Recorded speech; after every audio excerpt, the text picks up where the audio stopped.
ఉపాధ్యాయుడు కొట్టిన దెబ్బలకు ఓ విద్యార్థి ఆసుపత్రి పాలయ్యాడు. ఈ ఘటన నల్లగొండ జిల్లా సూర్యాపేటలో జరిగింది. సరస్వతి విద్యా మందిర్లో 8వ తరగతి చదువుతున్న సాయిని అదే పాఠశాలలో పీఈటీగా పనిచేస్తున్న రాములు చితకబాడాడు. అపస్మారక స్థితిలోకి వెళ్లిన సాయిని స్థానికులు వెంటనే ఆసుపత్రికి తరలించడంతో ప్రాణాపాయం తప్పింది.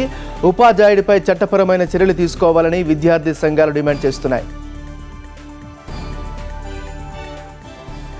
ఈ ఘటనకి సంబంధించి పూర్తి వివరాలను మా కరెస్పాండెంట్ రమేష్ అడిగి తెలుసుకుందాం. Ramesh, very good morning. చెప్పండి, మీ దగ్గర ఉన్న అప్డేట్స్ ఏంటి? ప్రస్తుత బాలుడి పరిస్థితి ఏంటి? అక్కడ బాధితుల వెర్షన్ ఏంటి?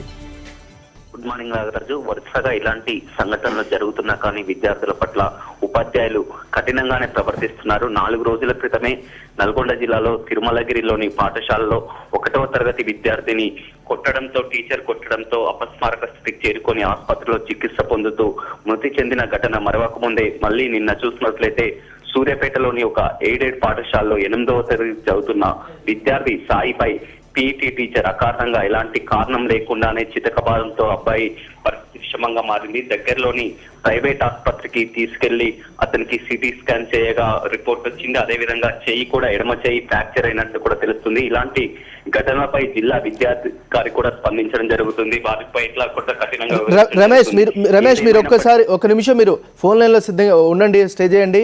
మనకి డిఓ గారు ఫోన్ లైన్ లో అందుబాటులోకి వచ్చారు. నల్గొండ జిల్లా డిఓ విశ్వనాథం గారు మనతో పాటు ఫోన్ లైన్ లో అందుబాటులో ఉన్నారు. విశ్వనాథం గారు, నమస్కారం అండి. నమస్కారం సార్, ఈ ఘటన సంబంధించి మనం చూస్తూ ఉన్నాం. పిల్లల్ని పీఈటీ టీచర్ చాలా దారుణంగా కొట్టినట్టుగా తెలుస్తోంది. దీని తర్వాత అబ్బాయి కూడా అపస్మారక స్థితిలోకి వెళ్ళాడు. ఈ ఘటనకి సంబంధించి మీరు ఏ విధమైనటువంటి చర్యలు తీసుకుంటున్నారండి? ఇది నిన్న సరస్వతి విద్యానికేతన్ సూర్యాపేటలో జరిగిన సంఘటన. ఇది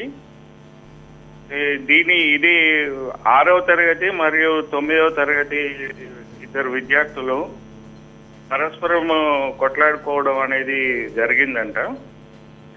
సో దాని పర్యవసానంగా ఆ పీఈటీ కాదు, ఆయన రాము అనే కేర్ టేకర్ గా ఒక సహాయకుడిని వాళ్ళు నియమించుకున్నట్లుగా చెప్తూ ఉన్నారు.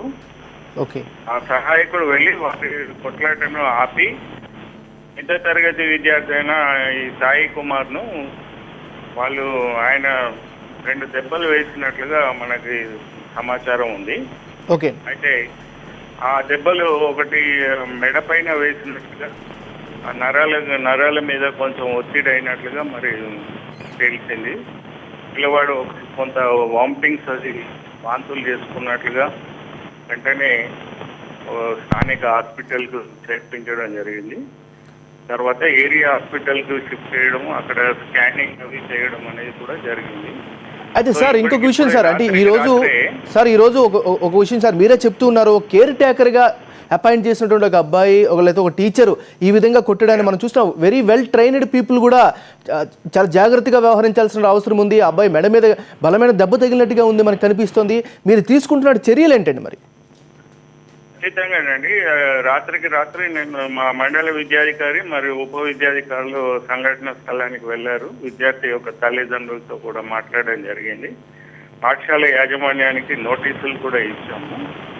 తర్వాత ఈ రోజు సమగ్రమైన విచారణ జరుగుతుంది. విచారణ అవుట్కమ్ ను బట్టి యాజమాన్యం మీద చర్యలు తీసుకుంటాం. అవసరమైతే పాఠశాలకు ఇచ్చిన గుర్తింపును విత్డ్రా కూడా చేసుకుంటాం. సార్, ఫైనల్గా చెప్పండి సార్, అంటే ఇలాంటి ఘటనలు వచ్చేటప్పుడు మీరు ఎలాంటి చర్యలు తీసుకునే అవకాశం ఉంది? మీరు ఎలాంటి చర్యలు తీసుకునే హక్కు లేకపోతే అధికారం మీకుందండి? విద్యార్థులకు కార్పొరల్ పనిష్మెంట్ ఇవ్వడానికి లేదు, రైట్ టు ఎడ్యుకేషన్ యాక్ట్ ప్రకారము. అలాంటి వారి మీద తల్లిదండ్రుల పిటిషన్ తీసుకొని మేము జనరల్ గా పోలీస్ కేసు ఫైల్ చేస్తూ ఉంటాము. తర్వాత కొన్ని సందర్భాల్లో తల్లిదండ్రులు ముందుకు రాకున్నా కానీ మేము శాఖ తరఫున క్రిమినల్ కేసెస్ ఫైల్ చేయడం అనేది జరుగుతుంది. దాని యొక్క అవుట్కమ్ ను బట్టి మేనేజ్మెంట్ మీద యాక్షన్ తీసుకోవడం జరుగుతుంది. డిపార్ట్మెంటల్ ఎంక్వైరీలో తేలిన విషయాన్ని బట్టి నోటీసులు ఇవ్వడము, ఆ సిబ్బందిని తొలగించడము, తర్వాత డీరికగ్నైజ్ చేయడము, ఇలాంటి చర్యలు తీసుకుంటాము. సార్, ఇంకొక విషయం సార్, ఇలాంటి ఘటనలు అంటే నల్గొండ జిల్లాలో ఇప్పుడు జరిగింది కానీ రెగ్యులర్గా అక్కడక్కడ జరుగుతూ ఉన్నాయి. సో ఇలాంటి అరికట్టడానికి మీరు ఎలాంటి చర్యలు తీసుకుంటున్నారు? ఎలాంటి అవేర్నెస్ కార్యక్రమాలు చేపడుతున్నారు? మరి ఇప్పుడు ఉపాధ్యాయ శిక్షణ కార్యక్రమాలు మేము తరచుగా ఇస్తూ ఉన్నాము. వాటన్నిటిలో కూడా విద్యార్థులతో ప్రేమగా స్నేహపూరితంగా ఉన్నట్లయితేనే అభ్యసన వాతావరణము బాగా ఉంటుంది అనేది అవేర్నెస్ మేము బాగా క్రియేట్ చేస్తూ ఉన్నాము. దాదాపు అన్ని ప్రభుత్వ పాఠశాలల్లో ఇలాంటి సంఘటనలు ఇప్పుడు జరగటం లేదని నేను అనుకుంటున్నాను.